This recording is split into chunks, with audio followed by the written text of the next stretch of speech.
All right, you can say hi to Bob. Hey, Bob, how are you? Hey, how are you, George? Very well. Thanks for having me on again.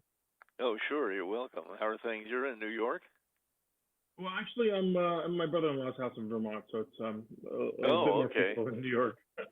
Yeah. Vermont, that sounds good. Yeah. Um, wow. We kind of have a new normal. I was wondering, how are we going to do this Easter thing here? And I guess one of the things is people will be celebrating Easter one way or the other. So we could, Yeah, you yeah, have to. I mean, there's no choice, even if it's indoors or outdoors. People are yeah, going to have to do it. They still have their backyards. Don't forget. that's right. That's true. We need to bring that up. Yeah, that's really good. Although it was really funny, I suggested that people the other day that people go up to we're in the Blue Ridge Mountains and go up there and they kind of go for a hike or something. Well, all the trails are closed because they don't want to Right. spread coronavirus. You'll think. Right. AM 1420 WAMV, Good Neighbor Radio. Easter is on the way, believe it or not, and that means that you're going to want to do something to celebrate Easter.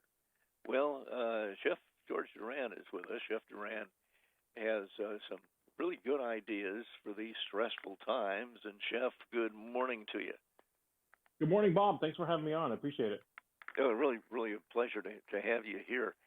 So, we get stuck in this routine where we can't go anywhere, we can't do anything, the restaurants are closed, the big grocery stores are out of a bunch of things, and if you go there, they tell you you can make your choice between a package of hot dogs or a package of bologna, but you can't have both.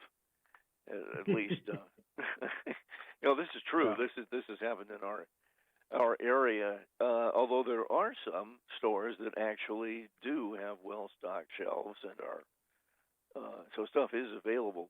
So the times are obviously stressful. So what to do about Easter? You have some suggestions?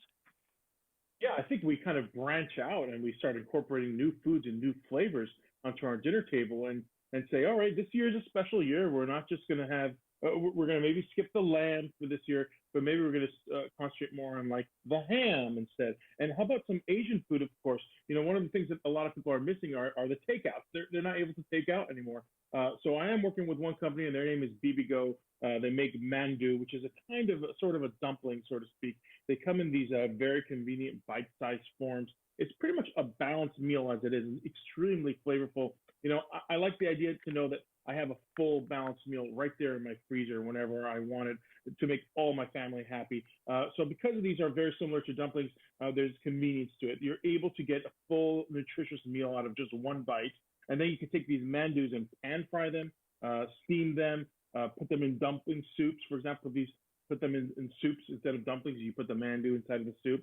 And what's good is that they're loaded with quality meats, diced vegetables, a tasty noodle wrapper, and they come with these. You can also get these gochujang sauces, sweet and sour barbecue.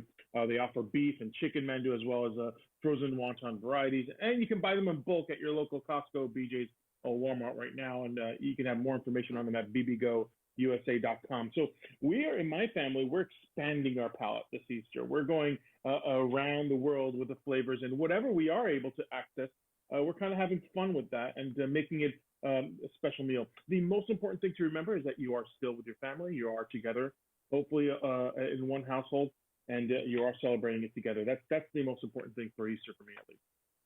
That really is, and to remember that this will pass and everything will return to normal for the most part. And it seems to have brought Congress together, so maybe they could all get together and stay apart 6 feet and have Easter. Are there some must-have ingredients that everybody really should have on hand for the coming months? Yeah, I always tell people it's good to keep good quality protein at hand at all times. In fact, when that protein happens to be America's number one double smoked ham from Kentucky Legend, I'm pretty confident that I can make almost anything taste good. So what I love about Kentucky Legend hams is that they're ready to heat and eat. That means you just literally can heat it up on a frying pan. Heck, I've even microwaved it. You just heat it up and you eat it. It's already pre-cooked, double smoked. In fact, as Easter approaches, You can choose from any of their three sizes depending on your family size. You can also glaze the ham, and what I like to do is a pineapple honey glaze.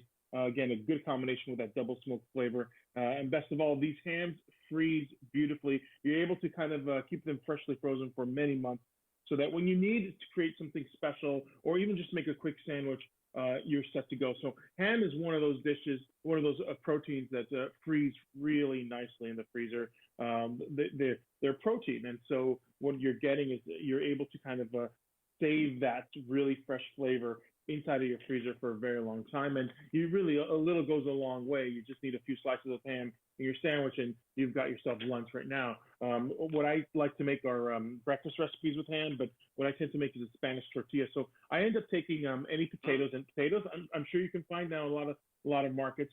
I slice them up, I fry them up, I mix it with eggs, those potatoes, and then I add a ton of Kentucky Legend ham inside of it.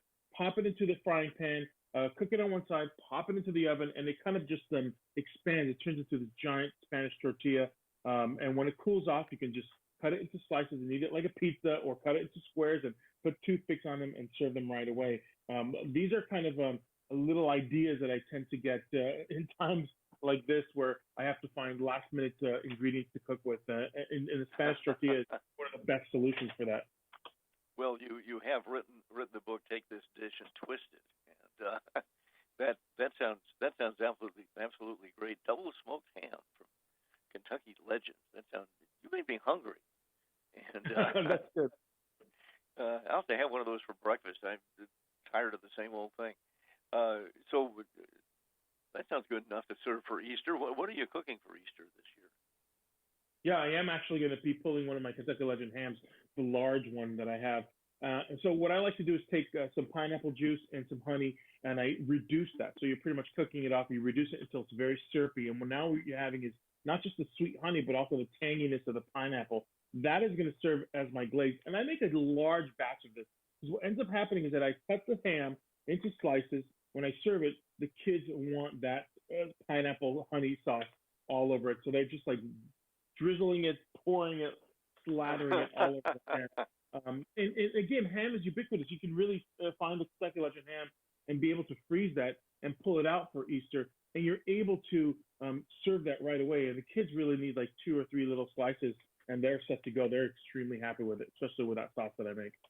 Oh yeah, that sounds great. And yeah, ham and pineapple really go together well, and it's kind of like they're made for each other.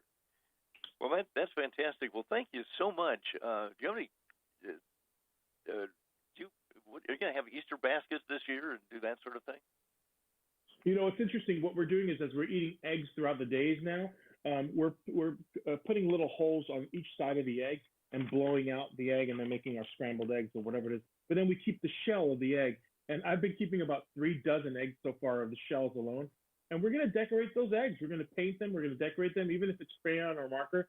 And we're going to hide them in our small backyard and make the best out of it. And honestly, the kids, it's funny. They're so resilient. They're so excited about Easter this year because it's just enormously different than what has been in the previous years. And there's something about it that they're happy about. So I'm keeping those eggshells, blow out those eggs. Of course, fry those eggs up, make a scramble, but keep those eggshells and reuse them for the Easter egg hunt.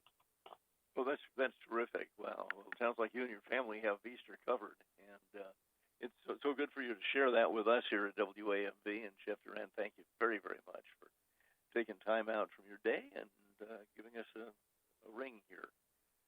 So we hope you have a wonderful day. Wonderful day and a wonderful Easter. Thank you, Bob. And don't forget, you can check all these out at dailylounge.com. Thanks, Bob. Oh, yes, indeed. Dailylounge.com. Thank you, Chef. AM 1420 WAMV, our time.